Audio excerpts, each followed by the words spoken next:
So dito nga po mga kalingap mga ka-EDC, Kalingap Edu may kinakatakutan na mangyari sa EDC.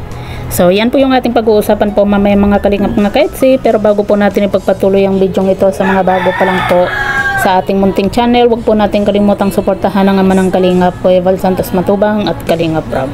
At paunawa panoorin po muna ang full video bago mag-comment para malaman ang nilalaman nito. So dito nga po mga kalingap mga ka-EDC, Kalingap Edu may kinakatakutang mangyari sa EDC. So ano nga ba ito, no? Sa interview nga po ni Kalingap JJ, hindi lang po natin na alam kung kailan nga po yung interview na ito. Kumbaga dumaan lang po ito sa atin mga kalingap, kaya ginawaan po natin ng reaction. Kasi maging ako man po mga kalingap ay parang nalungkot din po dito sa interview na ito kung sakaling mawala nga po yung EDC. At yan nga po mga kalingap mga ka-EDC, sa interview nga po ni Kalingap JJ, natanong nga po niya itong si Kalingap Edu kung ano nga ba yung kinakatakutan po ni Kalingap Edu na mangyari sa EDC.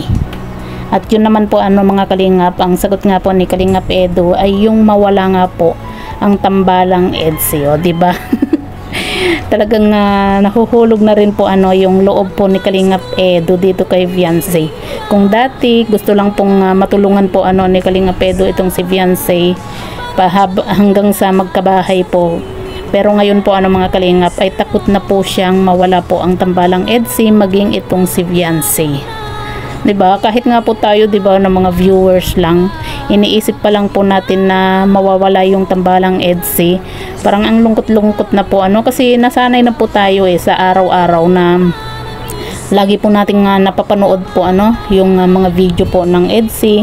Parang yun na rin po yung isa po sa nagiging libangan po natin araw-araw. At isa rin po kasi sa tambalang EDC po mga kalingap yung nagpapasaya sa araw po natin, yung nagbibigay ng saya at nagpapawala po ng stress nga po sa atin sa araw-araw.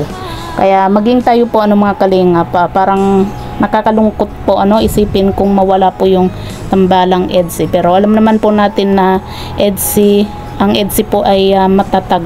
At yan nga po mga kalingap, maging itong si Kalingap Edu, sinasabi po niya na takot po siya na mawala po itong tambalang EDC. At doon naman po sa tanong po ni Kalingap JJ nga po na kung ano naman po yung kinakatakutan po ni Kalingap Edu off cam. At ang sagot naman din po ni Kalingap Edu ay yung mawala po si Fiancé. O diba?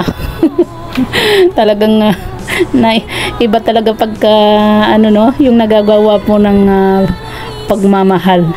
Talagang tinamaan na po talaga itong si Kalingap Edu dito kay Fiancé. Hindi naman po kasi mahirap mahalin din po itong si Fiancé. Bukod sa maganda na, sexy, matangkad, ang nagustuhan din po ni Kalingap Edu kay Fiancé ay yung family oriented po siya.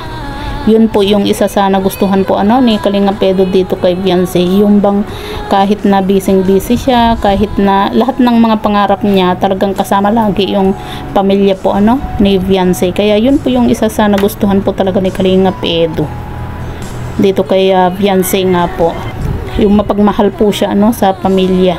At yan nga po mga kalingap, dito nga po sa interview po ni Kalingap JJ, nalulungkot po itong si Kalingap Edu habang iniisip pa lang po niya na kung mawala po yung tambalang EDC nga po maging tuloy ako maging tayo po mga kalingap, parang nalulungkot tuloy sa interview na ito. Hindi ko lang po maalala po mga kalingap kung kailan nga ba yung interview ni Kalingap JJ na ito dito kay Kalingap Edu.